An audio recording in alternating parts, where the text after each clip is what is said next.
Hello guys, welcome back to my channel. I hope you all guys are doing well. So today in this video I'll let you know how to fill the national registration form. If you are applying for work visa तो उसके बारे में आपको बता देता हूँ. Apart from that इससे पहले जो वीडियो पोस्ट करी थी उसमें मैंने आपको इन्फॉर्मेशन शेयर करी थी किसके बारे में कि बैंक स्टेटमेंट क्या रिक्वायरमेंट आपकी रहती है. उसमें मैंने आपको क्लियरली बता रखा है कि पहले बैंक स्टेटमेंट 3 महीने की जो आपको मेंटेन करनी है प्रिफर्ड है, जो आपका फाइनेंशियल डॉक्यूमेंट होता है. पर इसमें भी बहुत लोगों को कन्फ्यूज़न हो रहा है कि बैंक सर्टिफिकेट अगर अप्लाई कर देंगे तो जो पहला आपका जो ऑप्शन है प्रिफर्ड ऑप्शन जो एम्बेसी कहती है वो आपका बैंक स्टेटमेंट ही रिक्वायर्ड रहती है लास्ट 3 मंथ्स की, जिसमें आपके लार्ज डिपॉजिट नहीं होने चाहिए. लार्ज डिपॉजिट होते हैं तो फिर इसमें प्रॉब्लम आती है. उन लोगों ने क्लियरली पहले मेंशन करके दे रखा था ये चीज़. इस चीज़ का आपको मेक श्योर करना पड़ेगा कि आपने कोई लार्ज डिपॉजिट आप नहीं करेंगे 3 महीने के अंदर, वो आपको स्टेटमेंट दिखानी है. तो उसके अलावा जो दूसरा ऑप्शन मैंने आपको बताया था उसमें आपको इसलिए बताया था जो बैंक सर्टिफिकेट बैलेंस सर्टिफिकेट का जो ऑप्शन है वो उस सिनेरियो में है जैसे बहुत से लोग ऐसा होता है कि बैंक बैलेंस स्टेटमेंट मेंटेन नहीं कर पाते हैं. जैसे आज आपने ड्रॉ कर दिया और आपके पास अब सिनेरियो ऐसा है कि कोई बैंक स्टेटमेंट आपने मेंटेन करी नहीं है. ठीक है, इस सिनेरियो में आप लोग क्या करोगे? अगर लार्ज डिपॉजिट आप शो करते हैं तो उसमें थोड़ी प्रॉब्लम आ जाती है. जैसे जो पुरानी चेकलिस्ट थी उसमें ये इशू आता था कि जो लार्ज डिपॉजिट है वो शो नहीं करना था. अगर आप दिखाएंगे तो फिर उसमें रिजेक्शन आने के चांसेस होते हैं. बैंक जो फाइनेंशियल डॉक्यूमेंट है उसमें 3 महीने पुराने फंड्स होने चाहिए अगर आप देखें जो चेकलिस्ट के अकॉर्डिंग. इस सिनेरियो में आपका क्या रहेगा? अगर आप लार्ज डिपॉजिट करके शो कर देते हैं फिर भी प्रॉब्लम है, रिजेक्शन आने के चांसेस हैं. तो प्रिफर्ड ऐसा ही रहेगा कि आप लोग पहले मेंटेन करें अपनी डॉक्यूमेंट. अगर नहीं कर पा रहे हैं तो उसमें आप अगर लार्ज डिपॉजिट वाला शो करेंगे फिर तो रिजेक्शन आने के चांसेस रहते हैं. और इसके अलावा आप पे कोई ऑप्शन नहीं रह जाता. अगर बिना बैंक बैलेंस जो भी फाइनेंशियल डॉक्यूमेंट आप शो नहीं करते तो फिर तो एक पॉइंट इसका रिजेक्शन का है ही इसमें. इससे बचने के लिए जो लास्ट ऑप्शन है, अगर आप नहीं अप्लाई जैसे नहीं मेंटेन करा है तो फिर बैलेंस सर्टिफिकेट ही आपके पास एक ऑप्शन रहता है. पर ये प्रेफर्ड ऑप्शन नहीं है. पहला ऑप्शन आपका बैंक स्टेटमेंट का ही रहता है. इस चीज़ का आप मेक श्योर करें. 3 महीने का आपको मेंटेन ही करना पड़ेगा. अगर नहीं है तो फिर उस केस में आप कर क्या सकते हैं बताओ? कुछ शो नहीं करने, अगर कुछ डॉक्यूमेंट आपके पास शो करने के लिए है ही नहीं तो फिर उसमें आप बैलेंस सर्टिफिकेट आप लोग शो कर सकते हैं, पर ये प्रेफर्ड नहीं है.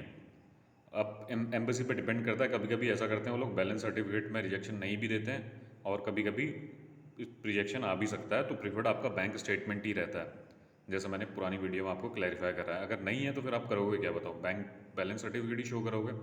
इसके अलावा तो कोई ऑप्शन होगा नहीं ना आप पे. तो पहला ऑप्शन आपका क्या रहता है? बैंक स्टेटमेंट ही रहता है. इस चीज़ का आप मेक श्योर करें, कन्फ्यूज़ ना हो इस चीज़ में. जो सेकंड आपने बताया that is the last resort. अगर आप पे कुछ सॉल्यूशन नहीं है तो फिर आप बैंक सर्टिफिकेट ही आप वहाँ पे लगाएंगे. तो ये प्रोसेस था, कंफ्यूज ना हो. As per embassy bank statement ही रिक्वायर्ड है. कोई मेरे से पूछा कि सर रिजेक्शन तो नहीं आ जाएगा? बैलेंस सर्टिफिकेट आप लगाते हैं, चांसेस रहते हैं रिजेक्शन, रिस्क है पूरा प्रोसेस में. अगर आप पे है ही नहीं तो फिर डॉक्यूमेंट आप लगाओगे क्या वहाँ पे? इस केस में आपको बता रहा हूँ मैं. ये चीज़ का आप मेक श्योर कर लेना. प्रिफर्ड आपका बैंक बैलेंस स्टेटमेंट ही रहता है. और इसके अलावा आपको मैं रजिस्ट्रेशन के बारे में बताता हूँ क्या प्रोसेस है. अगर यहाँ पे देखें तो रजिस्ट्रेशन बहुत लोगों का जैसे प्रॉब्लम आया था जिसमें रिजेक्शन आ गए बहुत लोगों के. वहाँ पे क्या है कि आपकी एप्लीकेशन हटा दी गई है. तो उसमें आपको एक बार इन्फॉर्मेशन प्रोवाइड कर देता हूँ. अगर किसी ने ईमेल वगैरह गलत मेंशन कर दिया तो नई ईमेल आईडी और फ़ोन नंबर से आप लॉगिन कर लें. तो कैसे प्रोसेस आपको फॉलो करना है यहाँ बता देता हूँ, जिसमें आपका वहाँ से रिएक्शन नहीं आएगा. और बहुत लोगों को ऐसा है कि वर्क परमिट लास्ट टाइम का 2-3 महीने बच रखे हैं तो 9 महीने अगर लास्ट में 2-3 महीने रहते हैं तो उस केस में ऐसा होता है वो लोग वहाँ से हटा देते हैं आपकी फ़ाइल. तो उसमें ऐसा होता है कि फिर आप सबमिशन नहीं कर सकते हैं. इस चीज़ का मेक श्योर करें. बहुत लोगों के पास ईमेल आए भी हैं कि your work permit document is not does not have a valid does not I'm not getting the particular term. People are getting this email on their registered email ID. Just give me a moment. So they are getting one pop-up in their registered email ID that your work permit does not have valid validity.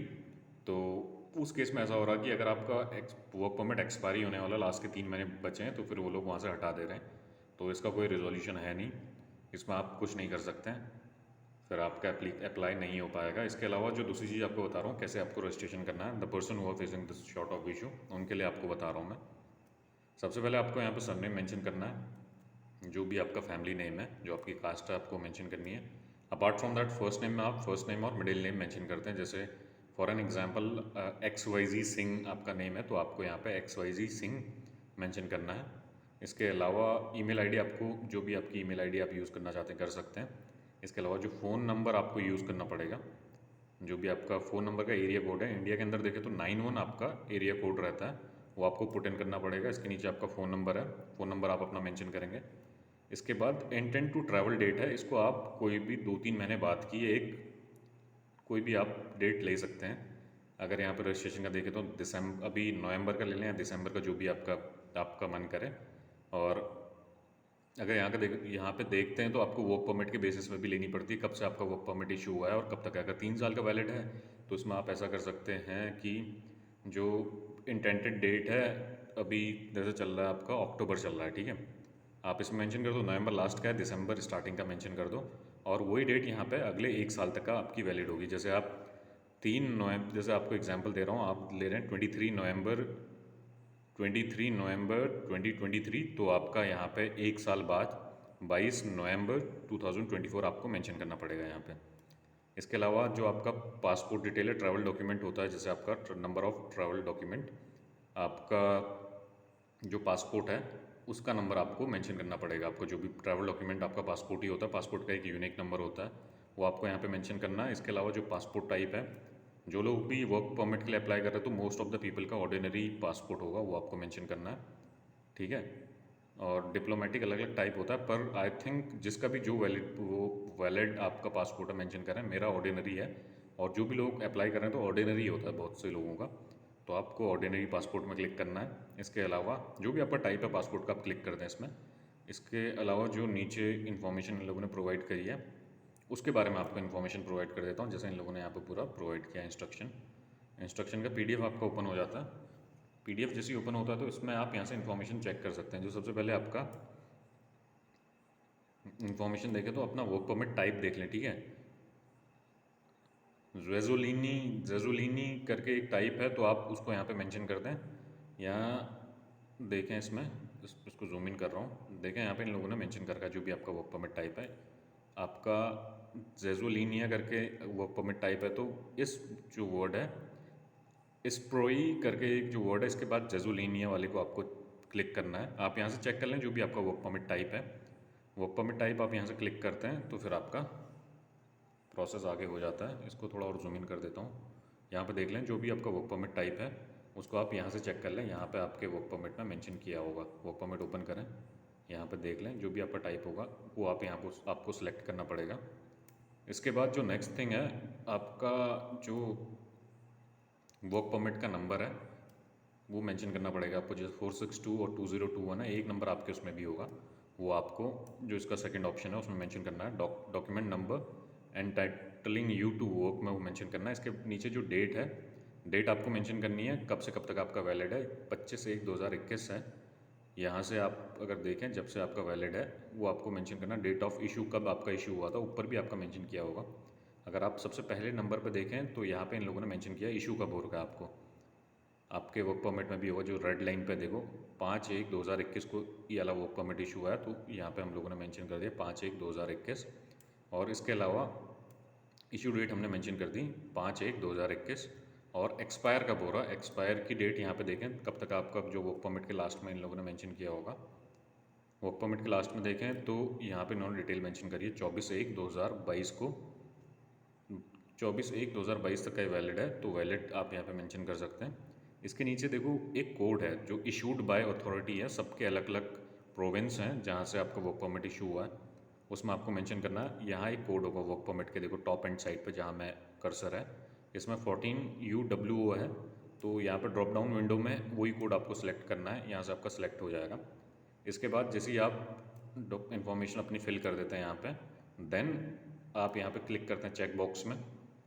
जैसे ही आप check box में यहाँ पे click करते हैं उसके बाद continue करेंगे तो आपका सबमिशन हो जाएगा यहाँ से करेक्ट करके। जैसे सबमिशन होगा तो उसके बाद एक ईमेल आ जाता है आप पे कि आपके यहाँ से सबमिट हो गया, और उसके बाद एक्टिवेशन का एक लिंक आएगा आपके रजिस्टर्ड ईमेल आईडी पे। तो एक्टिवेशन में आप जैसे ही क्लिक करेंगे 24 to 48 आवर्स में आपका वीज़ा आ जाएगा। जो वीज़ा एप्लीकेशन फॉर्म है उसका एक लिंक आएगा, लिंक को ओपन करके आपको वीज़ा एप्लीकेशन फॉर्म फिल करना है। पहले यहाँ पे भी ऑप्शन आ रहा था, अभी इन लोगों ने चेंज कर दिया हो, अब आप जैसे रजिस्ट्रेशन करेंगे तो उसके बाद आप पे एक लिंक आएगा, उसमें आपको वीज़ा एप्लीकेशन फॉर्म फिल करना है। वीज़ा एप्लीकेशन फॉर्म फिल करके आपका सक्सेसफुली वैलिड हो जाता है। उसके बाद जब आपका न्यू ड्रॉ होगा तो आप पे इन्फॉर्मेशन आ जाएगी कि आपका नेम आया अपॉइंटमेंट के लिए या नहीं आया। अगर नहीं आता है तो उस केस में आपको इन्फॉर्म कर दिया जाएगा कि नेक्स्ट ड्रॉ कब होने वाला है। नेक्स्ट ड्रॉ में आपका ऐसा होता है, आपको फिर नेक्स्ट ड्रॉ के लिए वेट करना पड़ेगा। अगर डेट आती है आपकी तो वेल एंड गुड, अदरवाइज़ जो भी अपकमिंग ड्रॉज होने वाले हैं उसमें आपका नेम आ जाएगा। ऐसे प्रोसेस वर्क कर रहा है। इसके अलावा जो वीज़ा एप्लीकेशन फॉर्म है उसका एक सेपरेट वीडियो आपको बना के बता दूंगा कैसे आपको visa application form fill out करना है। तो ऐसे प्रोसेस वर्क कर रहा है, कन्फ्यूज़ ना हो। रजिस्ट्रेशन का मैंने आपको बता दिया, बहुत लोगों को प्रॉब्लम हो रहा, बहुत लोग तो खैर रजिस्टर कर भी चुके हैं, but few people are facing this problem. तो तभी मैंने वीडियो बना दी ताकि आपको प्रॉब्लम नहीं होगा रजिस्ट्रेशन करने में। अगर किसी ने गलत इन्फॉर्मेशन डाल दी है, अपना जो वर्क परमिट का टाइप है वो गलत मेंशन कर दिया है, तो उस केस में ऐसा होगा कि आपका रजिस्ट्रेशन वैलिड नहीं होगा, वैलिडेट नहीं होगा और वहाँ से रिमूव हो जाएगी आपकी फ़ाइल। और इसके अलावा द अदर थिंग इज़ जो बैंक स्टेटमेंट का क्लैरिफिकेशन करना था वो भी मैंने आपको बता दिया। जैसे मैंने पूरा आपको अच्छी तरीके से आपको समझा रखा है मैंने, इसमें भी अगर आप अगर वीडियो देखोगे तो I have clarified about each and everything, कैसे आपको प्रोसेस वर्क करना है। उसमें मैंने ये नहीं बोला कि आपका बैंक सर्टिफिकेट फर्स्ट ऑप्शन है, बैंक सर्टिफिकेट मैंने बोला आपका सेकंड ऑप्शन है, that is the last option. अगर आप पे कुछ ऑप्शन आपका बच ही नहीं रहा, आपने बैंक स्टेटमेंट नहीं मेंटेन करी है और लार्ज डिपॉजिट करें तो उस केस में क्या होगा, अगर आप पे गलत आप बैंक स्टेटमेंट शो कर दोगे जिसमें लार्ज डिपॉजिट होगा तो फिर आपका रिजेक्शन आने के चांसेस हैं। तो उसमें आप क्या कर सकते हैं, अगर फिर उसके अलावा जो दूसरा ऑप्शन होता है कि आप कुछ भी डॉक्यूमेंट उसमें ना लगाएं फिर भी रिजेक्शन आएगा ही। तीसरा ऑप्शन आपका है कि बैलेंस सर्टिफिकेट लगा लो, एक बार रिस्क ले लो, अगर होगा तो सही है, नहीं होगा फिर भी आपका प्रॉब्लम हो जाएगा। होगा तो सही है, वेल एंड गुड, अगर अदरवाइज़ अगर रिजेक्शन देते हैं तो फिर उसमें भी रिजेक्शन आपका आ ही जाएगा। The main thing is, the first and foremost thing is कि आपका बैंक सर्टिफिकेट, आपको जो बैंक बैलेंस स्टेटमेंट है वो मेंटेन ही करना पड़ेगा लास्ट 3 मंथ्स का, लार्ज डिपॉजिट नहीं होना चाहिए। ये मैंने क्लैरिफाई कर दिया और इसके बाद मेरे को लगता नहीं किसी को कुछ प्रॉब्लम होना चाहिए और इसमें किसी की क्वेरीज वगैरह होनी चाहिए। फिर भी होती हैं तो आप वीडियो को गो थ्रू कर लें, इस वीडियो में आपको सारा इन्फॉर्मेशन मिल जाएगा। So this is how the process working और I think you got the point. और इसके अलावा वीज़ा एप्लीकेशन फॉर्म का जैसे ही टाइम लगेगा तो बता दूंगा। आज मैंने 2-3 वीडियो बना दी तो इतनी लेंथी वीडियो बनाने में तो टाइम लगता है। अब नेक्स्ट वीडियो वीज़ा एप्लीकेशन की अभी बनाने का मन नहीं हो रहा। whenever I'll get the time I'll make a video on that। और इसके अलावा जो भी आपके पीसीसी कैसे आपको क्लियर बनाना है, पीसीसी का क्या प्रोसेस है, उसके अलावा इंश्योरेंस का क्या है, डमी टिकट का क्या है, दोबारा जैसे ही मेरे को टाइम लगता है I'll make a separate session on that as well। whenever I'll get time I'll do that। और so that's all I just want to disclose with you guys। अभी कंफ्यूज ना हो, पूरा प्रोसेस देख लें, अभी टाइम है।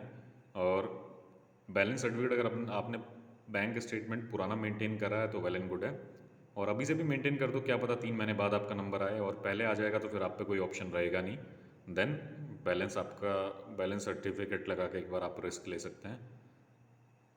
सो that is the information that I would like to share with you guys. अब देखते हैं क्या होता है। कभी कभी ऐसा होता है कि बैलेंस सर्टिफिकेट में वो लोग एक्सेप्ट कर लेते हैं, कभी कभी नहीं भी करते हैं, तो प्रोसेस ऐसे ही चलता है। और फिर अगर आपका बैंक स्टेटमेंट है नहीं तो फिर रिस्क तो आपको लेना ही पड़ेगा। तो उस चीज़ के बारे में आपको एक मैंने सजेशन दे रखा है। और जो पुराने से भी प्रोसेस चल रहा है तो बहुत लोग ऐसा करते हैं, किसी का आ भी जाता है किसी का नहीं भी आता है। ऐसा नहीं है कि 100% चांसेस हैं कि रिजेक्शन आ भी जाता है और किसी की किस्मत सही है, it entirely depends on luck. और हो जाए तो सही है, अदरवाइज़ फिर आप देखें कैसे होता है प्रोसेस, कैसे वर्क करता है। रीपील करते हैं तो फिर उसके बाद भी सेम प्रोसेस आपका रहता है, उसमें भी बैलेंस स्टेटमेंट आपका मेंटेन होना चाहिए। अब देखो कैसे होता है प्रोसेस, अगर नहीं आएगा तो सही है, और अगर आपका 3 महीने बाद ड्रॉ आता है तो तब तक आपका मेंटेन हो ही जाएगा। तो देख लें कैसे होता है आपका आगे कैसे प्रोसेस चलता है। So that's all I just wanted to share with you guys. Have a nice day.